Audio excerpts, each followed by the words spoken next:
Good morning, good morning, good morning. And that is Tinseltown behind me. Yes, I am. Wilshire Boulevard in Los Angeles, staying at the Waldorf Astoria, attending the Kane Anderson Annual Conference. And what a spectacular conference it was. But that's a whole other conversation, and we can talk about that afterwards. So what is it that you need to know? Stocks faltered, but if only for a moment yesterday. A barrage of earnings so far, and they are all beating.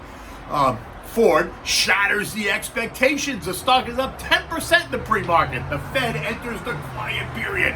But what will Jimmy B say? Try the escarole soup with the fresh mutts, because that's what we're having for dinner tonight on this cool evening. So where are we going to begin? Good morning, like I said, from Los Angeles. Stocks tired a bit yesterday. Even a great earnings report couldn't push stocks higher on the day. Buyers finally appearing to tire as they digested all the news. They finally stepped back. 60 plus companies reported yesterday, and 85% of those beat the estimates, in line with how the quarter's been going. By 4 p.m., the Dow was down 270 points. The S&P was off 24. The NASDAQ ended the day flat, while the Russell lost 46 and the transports gave back 215 points, or 1.4%. Financials and energies, two of the sectors that have been outperforming all year, led the way lower yesterday, falling 1.6 and 2.9% respectively, but still leaving them up 35 and 52% respectively. Basic materials and industrials moved lower, losing 1.4 and 1.2%. The value trade lost 1.4%, while the growth trade actually gained 0.4%. The 10-year Treasury saw buyers, which sent the yield plunging down to 1.54%. This from 1.66% last week, yet that did little to prevent stocks from retreating.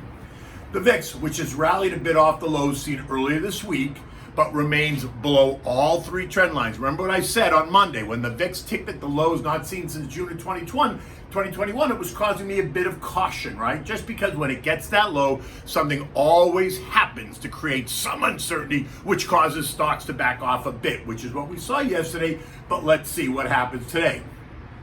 And what's a real classic, and I love Ford, right? That's a stock I own. It saw nothing but sellers yesterday during the day ahead of their earnings report, right? The stock fell 2.5% yesterday, and then after the bell, they shattered expectations. They raised their guidance, and guess what? They reinstated their dividend. And the sellers that sold all day, they were sorry they were so aggressive. And in a complete 180, the sellers became buyers after the bell, taking the stock up 10% in the after-hours session. And this morning it's quoted at 17 to 17 and a quarter. McDonald's and Coke both rose after both companies reported better than expected earnings, and made it clear that higher input prices will allow them to pass that right on to the consumer, once again giving them pricing power as we move into the new year, and investors appear to like that. So pay attention to anyone that tells you they got pricing power, because those are going to be the companies that benefit in this inflationary environment. Robinhood took it on the chin yesterday. Can't say that I'm not happy. Falling by 10% after recording a 35% decline in revenues, all of which they blamed on crypto trading. I say that's baloney. There's something else bubbling underneath the surface, but I don't know. I don't own it. I don't really care. I just like to say it. Ongoing infrastructure discussions in D.C. are having an impact on investor psyche, but they don't seem to really be having an impact on how investors are really allocating the money, right? The deal now looks to be about a $1.5 trillion plan, and the wealth tax that Lizzie and Bernie want appears to be DOA.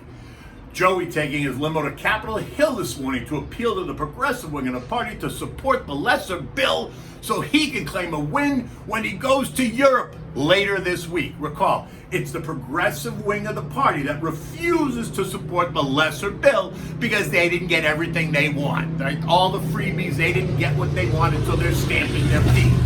Let's just see if Joey has the charisma to convince them to change their minds. And speaking of traveling, yeah, Joey's going to Europe. Apparently the southern U.S. border is not a priority, right? He's going to meet with our allies to discuss how to kill the U.S. and oil and gas industry in the name of climate change, all while appealing to the Saudis and OPEC Plus to produce and pump more oil to meet global demand. It's amazing. And this is as we face $5 a gallon gasoline in California. They're already paying $6.50, and higher heating and oil prices as we go into the winter. And we have more supply than we know what to do with. The only problem is that supply is underground and needs to be brought to the surface. But that isn't happening either. Even as oil prices remain in the mid-80s, on their way to potentially $100 a barrel. You see, this is really how capitalism should work. As prices go up, you'd think it would bring more supply to the market. And we would have, if we weren't constrained by the current administration. Recall Joey told Andy Cooper of CNN last week that he wasn't sure that he could do anything at all to help bring down the price of oil, and that Americans should get used to paying more. Okay, whatever. Seems we're paying more for everything these days, but that's a whole nother story, so let's just not go there right now. And yes, we still have the Fed to deal with, right? As we approach the Fed FOMC meeting, which is next week. We are now in that quiet period. We're not going to hear anything from the current committee members until at least November 3rd. But you could hear from other Fed presidents that are not on the FOMC committee. And who might that be? My bet is Jimmy B, right? St. Louis Fed President Bullard. He loves to opine on what the Fed thought is just ahead of the meeting. So let's see if he can keep himself quiet into next week. My sense is he won't. Recall that Jimmy wants the Fed to get going on the tapering.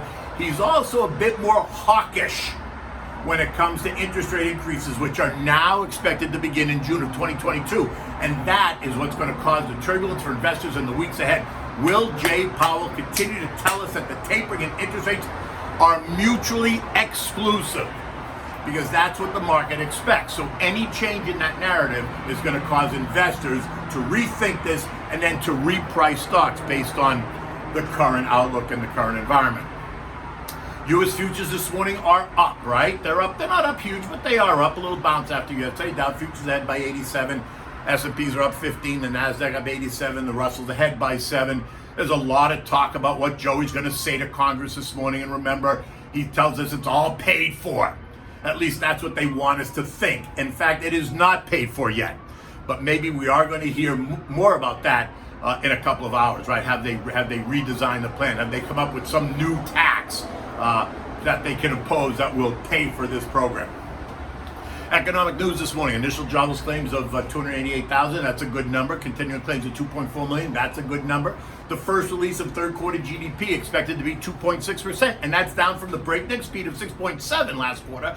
But don't be surprised. Analysts and strategists have been telegraphing this for months.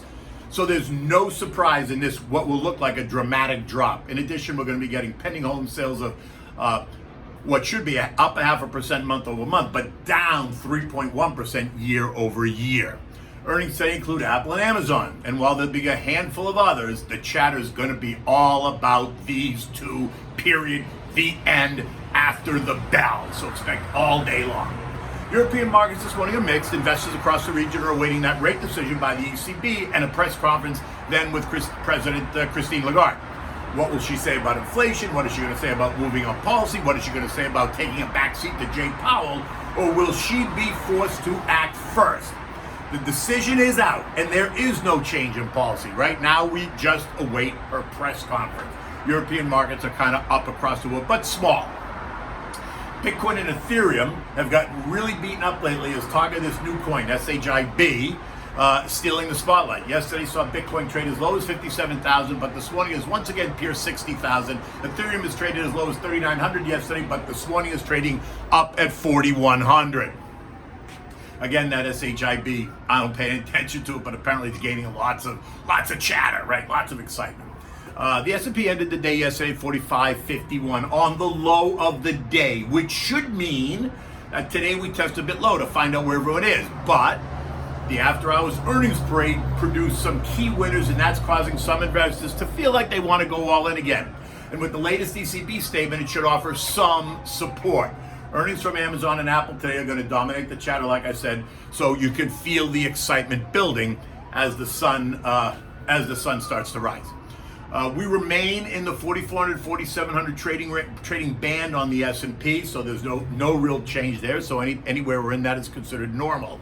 Remember, you can text the word invest to 21,000 on your cell phone to get my digital business card. Feel free to download it. You can send me off an email or a text. I'm always happy to engage. You know that about planning, about markets, about thoughts, concerns, ideas, anything that's kind of on your mind that's got to do with investing. I'm always happy to talk about it. You know, you can follow me on Twitter and TikTok at Kenny Polcari is my handle. You can get me on Instagram at KennyP1961. So what are we having for dinner tonight? We're having the escarole soup with fresh mutts, right? It's so good, right? It's a basic, I love it. It's a basic escarole soup, but today's that's not what you're getting, right? I love the basic escarole, but this is different. Today you're gonna get the escarole pureed soup topped with fresh mozzarella, toasted pine nuts, and sweet raisins. Come on now, how good does that sound? It is delicious. Right, so for this you need the fresh mutts. You want to cut it into chunks. You need pine nuts, olive oil, chopped onion, Yukon Gold potatoes, peeled and then coarsely grated. You want chicken stock. You want fresh escarole, right? Chopped. You want to rough chop it. You want salt and pepper. You need the golden raisins soaked in hot water for 5 minutes and then drink because you want to just plump them up. So in a large pot, you want to heat. You want to put over medium heat. You want to add some olive oil, then add the onion. Reduce the heat to medium. You want to cook uncovered, stirring occasionally for about 10 minutes. You know, you want the onions to get soft and translucent. Next, you want to take the chunked potatoes, and don't make them really chunky. Make them like bite size so that they cook faster. You want to stir them occasionally. Leave them in there for 5 minutes or so. And now toss in the escarole, the fresh escarole, and then season with salt and pepper. Mix it all about. Continue cooking it covered, stirring occasionally until the leaves are wilted and tender. That's probably 5 to 8 minutes, right? You want to add 1.5 cups of chicken stock. You want to bring it to a simmer, and then you want to let that simmer for 15 to 20 minutes. You want to transfer the pot after that, transfer it to a food processor. You want to puree everything. The escarole, the potatoes, the onions in the soup. You want to puree it all, right? Now, pour it back into the pot. So when you're serving it, you want to serve it into the warm bowls. Then you want to take chunks of fresh mozzarella and the pine nuts and the raisins. Then you want to drop it into each individual dish as you serve it, right? And you might want to take, if you really want, you can take a little drizzle of olive oil and just a little drizzle on the top after you put in the mutts and the pine nuts and the raisins, right? It should be nice and warm when you serve it. You can have it with some garlic bread, and you can have it with a favorite glass of white wine, right? I wouldn't drink red with this. If you're going to drink wine, I'd probably make it white.